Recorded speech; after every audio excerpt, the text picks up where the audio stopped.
Positive চিন্তা করার উপকারিতা। নমস্কার, আমি সঞ্জয় কুমার মজুমদার, সহকারী অধ্যাপক, অর্থনীতি বিভাগ, কালকিনি সৈয়দ আবুলেশন কলেজ।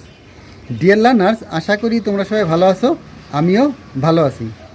পজিটিভ চিন্তা করার উপকারিতা। তুমি যদি পজিটিভ চিন্তা করো তাহলে তোমার জীবনে এটার প্রভাব পড়বে। শুধু তোমার জীবনে নয়, তোমার আশেপাশে যারা থাকবে তাদের জীবনেও কি প্রভাব পড়বে। একটি পজিটিভ কথা, এটা কি তোমার জীবনকে পরিবর্তন করে দিতে পারে। তো পজিটিভ কথা এগুলো বলতে হলে তোমাকে কী করতে হবে? পজিটিভ চিন্তা করতে হবে। পজিটিভ চিন্তা করলে তুমি পজিটিভ কথা বলতে পারবে। পজিটিভ চিন্তার সাথে পজিটিভ কথা, এটা কি একে অন্যের পরিপূরক। তুমি যখনই পজিটিভ চিন্তা করছো তার মানে কি তুমি মুখ দিয়ে পজিটিভ কথা বলতে পারবে। আমাদের যেই চিন্তা, এই চিন্তাগুলো কোথা থেকে আসে?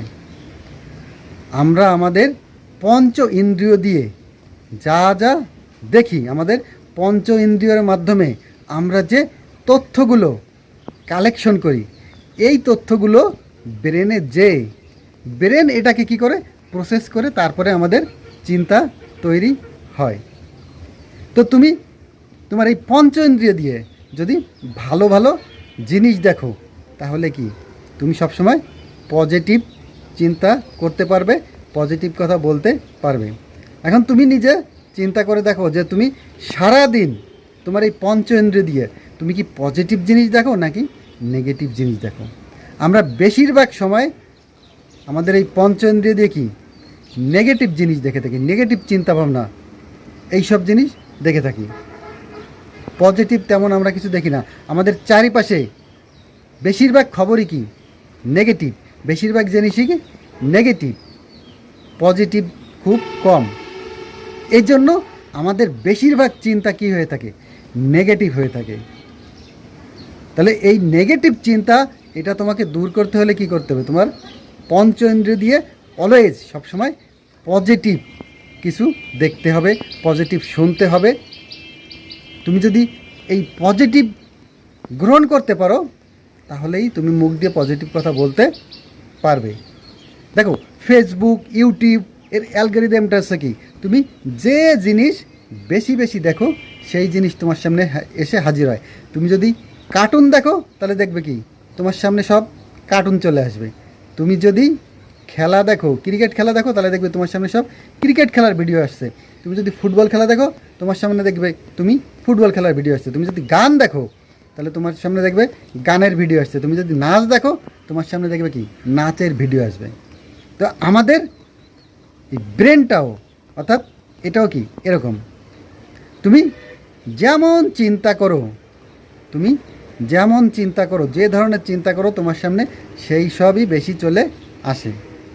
তো আমরা যেহেতু আমাদের চারিপাশে পরিবেশটা হচ্ছে কি সব নেগেটিভ, বেশিরভাগই হচ্ছে কি নেগেটিভ খবর থাকে, পজিটিভ খবর খুব কম থাকে।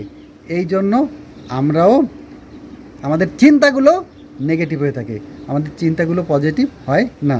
কিন্তু তোমাকে কি করতে হবে? এই পজিটিভ চিন্তা করতে হবে, অর্থাৎ তোমার পঞ্চ ইন্দ্রিয় দিয়ে আমাদের পজিটিভ তথ্য কালেকশন করতে হবে। এই পজিটিভ তথ্য কালেকশন করতে পারলে আমরা পজিটিভ চিন্তা করতে পারবো, তারপরে কি আমরা পজিটিভ বলতে পারবো। আর তুমি যখনই পজিটিভ বলবে তখনই দেখবে তোমার জীবনে পরিবর্তন শুরু হয়ে যাবে।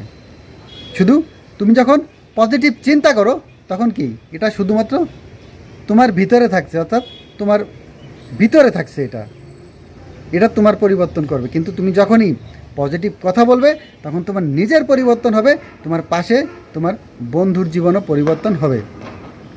তুমি মনে করো একটা পড়া পড়ছো, কঠিন পড়া, তোমার কাছে মনে হচ্ছে কঠিন, কিন্তু তুমি যদি বলো, জোরে জোরে শব্দ করে বলো যে এটা কোনো কঠিন পড়াই না, এটা যদি আমি চেষ্টা করি তাহলে আমি পারবো। তোমার বন্ধুকেও যদি বলো, তুমিও যদি চেষ্টা করো তাহলে কি তুমিও পারবে। অর্থাৎ তুমি যখনই এরকমভাবে পজিটিভ বলবে তখন দেখবে কি তুমিও পারবে। অর্থাৎ তোমার মনে আলাদা একটা শক্তি পাবে, তোমার মনে দেখবে আলাদা একটা শক্তি পাবে। তোমার যে বন্ধু থাকবে সেও দেখবে কি তারও সাহস বেড়ে যাবে মনে, যে হ্যাঁ এই পড়াটা আমরা পারবো। এজন্য কি করতে হবে, সবসময় পজিটিভ, অলওয়েজ পজিটিভ চিন্তা করতে হবে এবং পজিটিভ বলতে হবে। এরকম সময় এরকম তুমি বলতে বলতে তাহলে কী হবে, এই ফেসবুক ইউটিউবের মতো যে অ্যালগরিদম, অর্থাৎ তুমি পজিটিভ বলতে বলতে দেখবে দেখি সবসময় তোমার সাথেই পজিটিভ জিনিস হচ্ছে, তোমার সঙ্গে ভালো ঘটনা হবে, তোমার জীবনে যা হবে সব কিছুই কি ভালো হবে। এই জন্য সব সময় পজিটিভ কথা বলার চেষ্টা করবে। তো আমরা পরবর্তী ক্লাসে অন্য কোনো বিষয় নিয়ে আলোচনা করব। তোমরা সবাই ভালো থাকবে, পড়ালেখার সঙ্গেই থাকবে, আর সবসময় পজিটিভ চিন্তা করবে এবং পজিটিভ কথা বলার চেষ্টা করবে।